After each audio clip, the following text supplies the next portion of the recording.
Este tipo de urbanismo preislámico le siguieron la ciudad-estado y el paso de la ciudad árabe musulmana a la ciudad árabe islámica del siglo XIV en adelante. ¿Qué es la arquitectura islámica? No hay una definición única de arquitectura islámica. El autor, Oleg Grabar, creía que era la arquitectura construida a partir del siglo VII en adelante, por musulmanes, para musulmanes o en territorio islámico. Esta definición integral permitió que la arquitectura islámica incluyera una diversidad de estilos, periodos, tradiciones, destacando por eso el aspecto secular del arte islámico. A nivel de la umma, la nación, existía el califa, el rey o el sultán, que era el símbolo de la unificación. Su papel era mantener el orden, promover el Islam y garantizar la vida de los fieles. Con la extensión del imperio hacia el este y hacia el oeste, el califa tenía que poner delegados o representantes en las grandes ciudades, que funcionaban como metrópolis regionales como fueron Basora, Kufa, Orán, etc. Y para esta función militar o de control político fiscal fue necesario construir palacios, alcazares, fortalezas, castillos, torres de vigilancia, etc. Hablamos un poco sobre la influencia de las enseñanzas del Islam sobre la arquitectura residencial islámica. Como todos los aspectos de la vida bajo el imperio islámico, la arquitectura residencial era una manifestación de la fe musulmana predominante. Debido a que el Islam puso énfasis a la santidad del hogar y a la importancia de su privacidad, la unidad familiar que fue vista como un núcleo de la sociedad, y esto se reflejó en la construcción de las casas desde dentro y desde fuera. Por ejemplo, era inaceptable entrar en una casa sin el permiso del dueño y, por lo tanto, las casas se construyeron con una gran aldaba con la que el huésped anunciaba su llegada y solicitaba el permiso para entrar. Respecto a la construcción de las ciudades, nos hemos encontrado muchas similitudes en cuanto a los suníes y chiitas, pero también algunas diferencias. Respecto a los puntos comunes de la vivienda y de la ciudad de la ley islámica, es muy clara en cuanto a varios puntos a cumplir. La religión islámica es un dogma ético-religioso que se basa en 5 pilares como son la caridad, la virtud, la compasión, el interés común y la buena intención. De esos 5 valores se derivan 4 asuntos como son el perjuicio, la intimidad, la propiedad, la limosna. Todo ello configura las bases del urbanismo islámico, dividiendo la ciudad en partes como son la Medina, la ciudad central, espacio económico o zona de zoco, espacio de culto o zona de mezquita, al-Musá o el espacio de las inmediaciones de la Medina, barrios y arrabales, las calles, pasadizos y los addabers o callejones, la alcacería o mercado de productos de lujo, la alhóndiga que servía como almacenes y posadas, baños públicos o hamanes, cementerios, etc. Para comprender los porqués de estas divisiones debemos comprender la rama jurídica que va paralela a la ética y religiosidad islámica. Para ello comenzaremos por entender los 4 asuntos derivados de los 5 pilares. El perjuicio es uno de los asuntos importantes sobre la que gira la legislación islámica y es una base que se toma como referencia en cualquier asunto social musulmán, incluso en las cuestiones de urbanismo. Según los consejos del profeta, un musulmán no debe causar ningún perjuicio y no debe quedar en situación de consternación. En relación con este asunto, los sabios del Islam han determinado varios tipos de daño. Daño antiguo. Como ejemplo, cabe mencionar el acercamiento de las viviendas hacia un punto de actividad, un horno público, un ruido de los carpinteros, el olor de los mataderos, etc.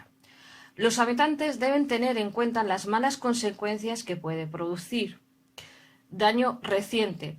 No está permitido un baño público, hamán, o un horno dentro de un conjunto de viviendas sin el permiso previo de los vecinos.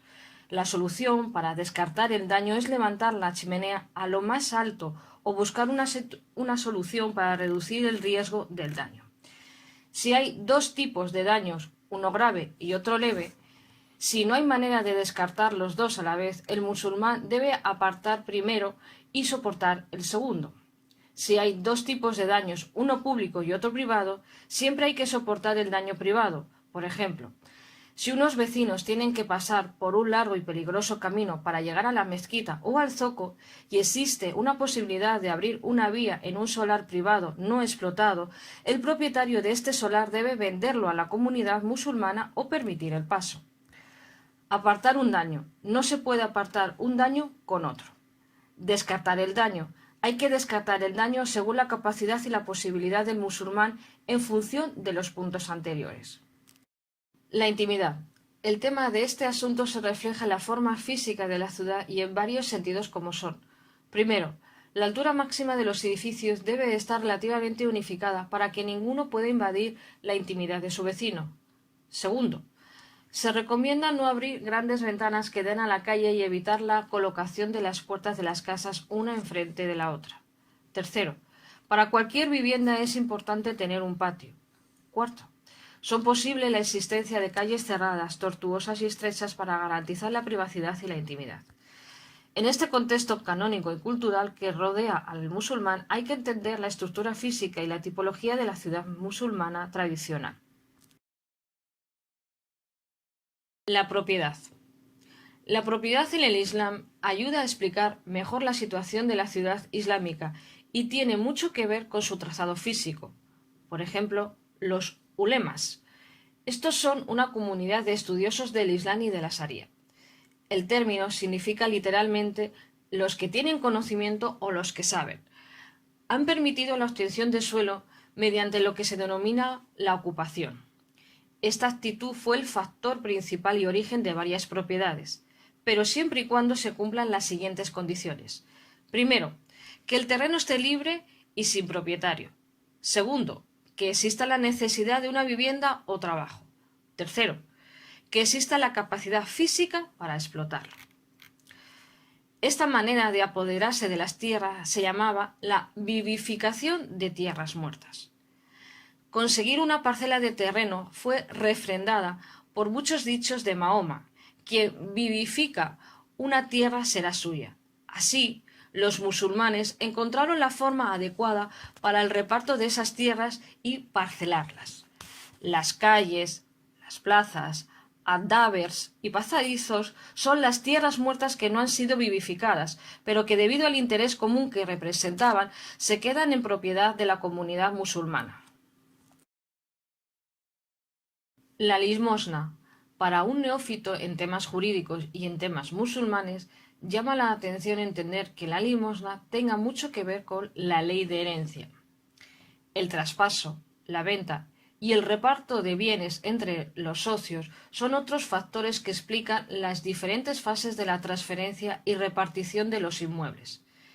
Históricamente, los musulmanes han regalado parte de sus propiedades entre ellos. Un abuelo, por ejemplo, puede conceder a su nieto una habitación, parte del camino, darle derecho en el pozo, etc.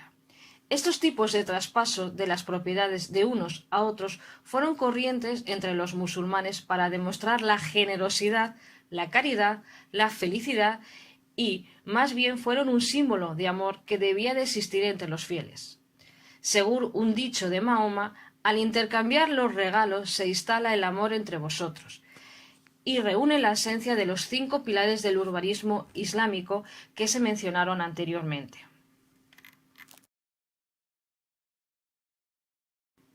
Cualquier ciudad islámica se suele describir enumerando sus partes, empezando por la mezquita mayor y siguiendo por el zoco cercano a ella, los baños públicos, la ciudadela, el palacio del califa, emir, sultán o del delegado del gobierno que tenga, añadiendo unas características propias de la ciudad islámica como son: primero, la diferencia entre barrios comerciales y barrios residenciales.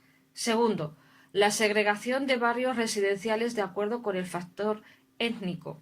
Tercero, la jerarquía de los comercios en el mercado, manteniendo los comercios más nobles y limpios alrededor de la mezquita. Las funciones principales de esa ciudad eran 4. Primera, la autoridad gubernamental representada por el palacio o ciudadela. Segundo, la vida religiosa e intelectual encarnada en las mezquitas y en las madrazas.